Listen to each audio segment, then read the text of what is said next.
Hi, we're having another Tech Talk with Paul and Al. Say hi, Paul. Hi there. What are you working on? Today I have a Sansui 20,000 fancy schmancy amplifier. This one came from a broker who was so pleased that it had been completely recapped. And I had to admit they did a very nice job. I've been through it, and they use nice new capacitors, and the soldering is such that you really can't tell that the caps have been changed. They did a nice job. But one of the channels has been repaired. And let me see which one. It's this one. One channel's distorted, and I get into it and I find two burned resistors on the driver board for the right channel. So I pull the boards out, don't find any bad transistors on it, and I pull the power amp module out and realize they've used God knows what brand transistors in it. So I thought, aha, they've got a bad rock in here. Pull them, these are good. Put it all back together. Went and got the schematic this morning, and I don't know where I put the schematic down at, but I have come to the conclusion that what happened is when they replaced these drivers, they didn't tighten the screws, which are the collector connection to the circuit board. And they lost collector voltage to one of the drivers, and the current came through the bases of the outputs through a pair of resistors to the midpoint and through the speaker and smoked the resistors without damaging any semiconductors. So I'm about to reassemble it.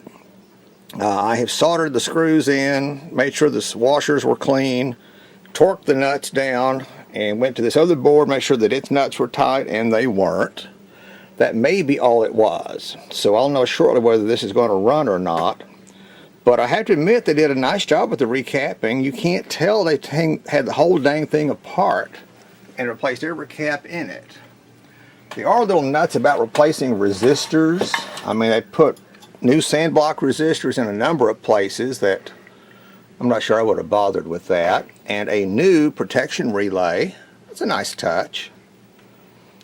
I've heard of people that make a living taking these and just completely recapping them.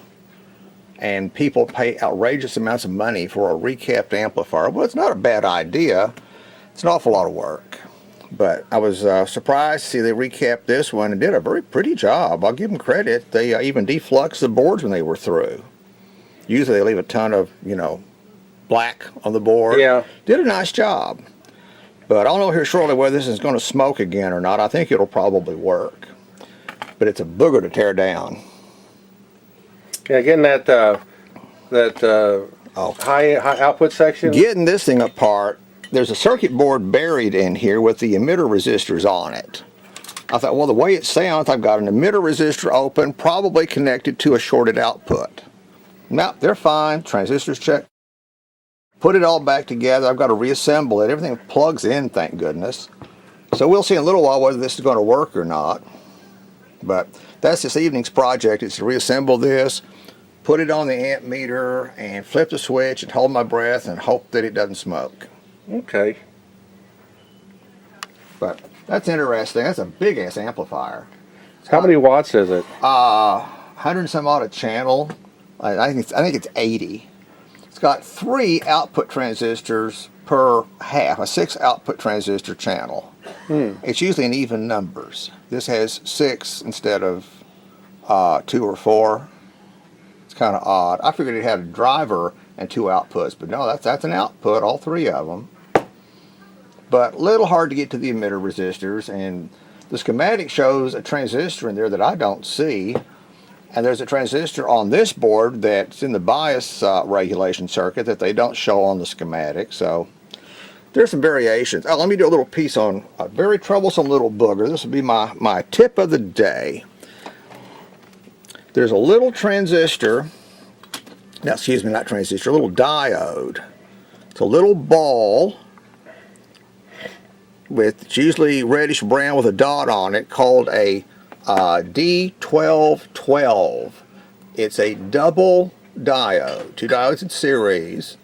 Don't remember if it's germanium or silicon, and it's used as a reference voltage diode for a constant voltage reference in an amplifier and as a stabilizer in preamps, and it is notoriously bad.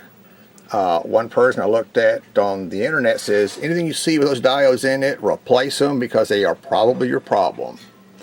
They don't make them anymore, but you can take two ordinary small signal diodes and put them in series. Works beautifully. They're looking for a I think it's a 1.2 volt drop, so they're silicon diodes, signal grade. So anytime you have a problem, particularly if it's intermittent, look for these little buggers, and that may be the cause. All these other diodes check good. Those check good, but you can't ever tell. I had a power amp kept coming back with one channel crackling and running hot, and that's what it was. Took me 3 tries to find it. I kept resoldering the board and trying to figure out what the heck was causing the problem, and it turned out to be that diode. Wow. You get it hot resoldering it, and it'd cure for a little while, and in 2 weeks later it'd be back in the shop.